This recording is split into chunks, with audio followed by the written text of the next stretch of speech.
Bom dia a todos. Almirante Léo Ferreira, Almirante Zucro, permissão. Inicialmente eu queria agradecer a oportunidade de estar essa mesa moderando debate sobre assunto tão importante para a transformação da Marinha. E realmente é uma honra, uma oportunidade ímpar estar nesse momento aqui.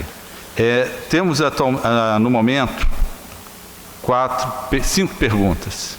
Mas antes de passar as perguntas, eu queria agradecer especial a apresentação da professora Elaine, que ela conseguiu, de uma forma muito simples e direta, apresentar assuntos e aspectos do mundo empresarial e mundo acadêmico diretamente aplicáveis à nossa realidade. Com isso, permitiu, e realmente, professora, a senhora pavimentou o acesso, para que o Almirante Amendoeira apresentasse o portfólio estratégico do Ministério da Defesa e o Almirante Arendt da Marinha do Brasil.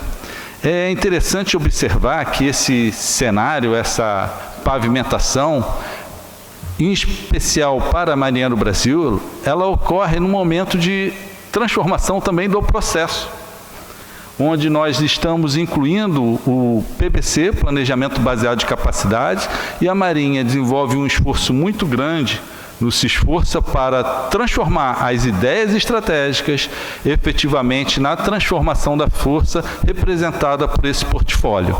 Então, eu acho que dessa forma é interessante termos sempre em voga, em mente, que o planejamento baseado de capacidade, por capacidade, permite esse link entre o operativo, as entregas da Marinha do Brasil, a todo o processo administrativo da Marinha por meio de seus atributos. E essa ligação é feita exatamente por meio do OPMAI, no caso das capacidades, e do portfólio. Ele concretiza essa realidade. Bem, eu vou passar as perguntas e eu vou começar uma pergunta à professora Elaine. Deixa eu pegar aqui.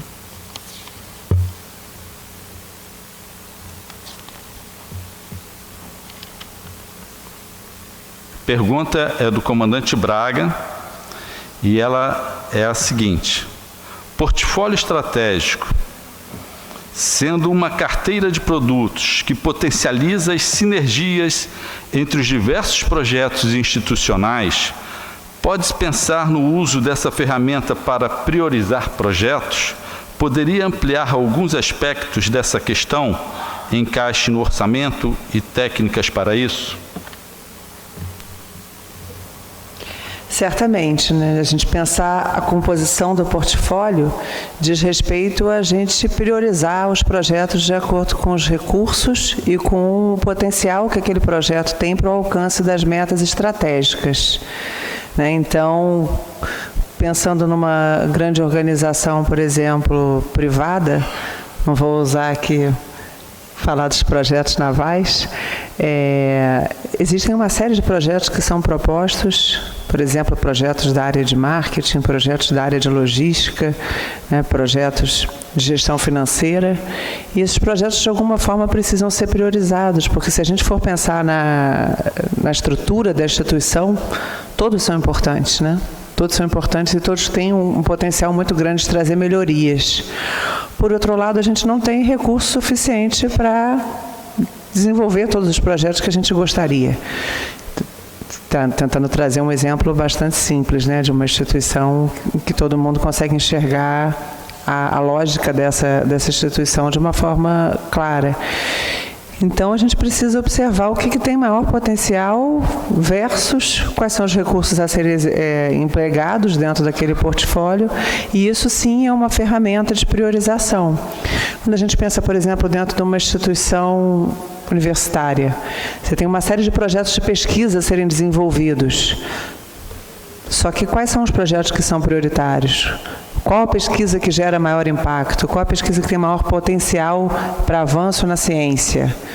O que efetivamente a gente tem condição de desenvolver dentro de uma universidade para esse avanço? E aí a gente precisa pensar no portfólio dessa forma mais integrada e compatibilizada com os recursos institucionais. Obrigada.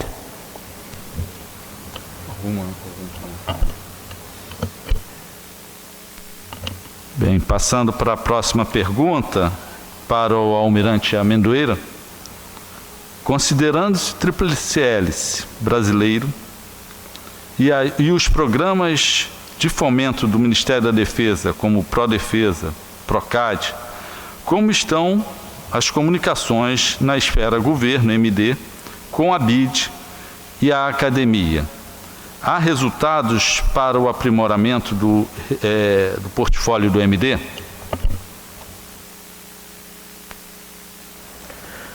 Muito obrigado pela pergunta. Sim, o Ministério da Defesa, pelos seus diversos órgãos lá internos, ele tem tido várias reuniões visando incrementar essa interface entre os órgãos do governo e o Ministério da Defesa, tanto para melhorar e enriquecer o portfólio estratégico de projetos estratégicos de defesa. Tem tido diversas reuniões com relação a esses tópicos que devem ser melhorados, e com isso vários outros incrementos vão ser colocados no portfólio de projetos estratégicos, e já carece uma atualização desse portfólio. Isso pode-se ver que mesmo depois do portfólio ter sido aprovado em 2020, em 2021 já tem essa diretriz de obtenção conjunta e já tem outros elementos que podem ser incluídos nesse portfólio.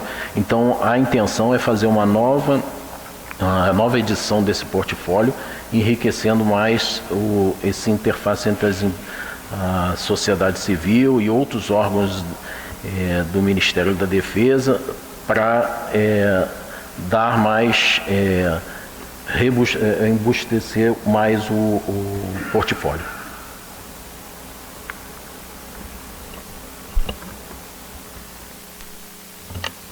Muito obrigado pela pergunta. Vamos passar ao segundo debatedor, o comandante José Augusto, representante do CEP, INEST e UF também. Ela vai ao almirante Arens. Na verdade, ele pergunta a respeito do site Poder Naval. Noticiou no início de 2022 o retorno do PAEMB, com vários incrementos em relação ao PAEMB de 2009. E ele pede para confirmar essa questão, né, almirante? A relação o PAEMB e esse desenvolvimento de projetos do portfólio, como que ele se ajusta atualmente? Muito obrigado, comandante José Augusto, pela pergunta.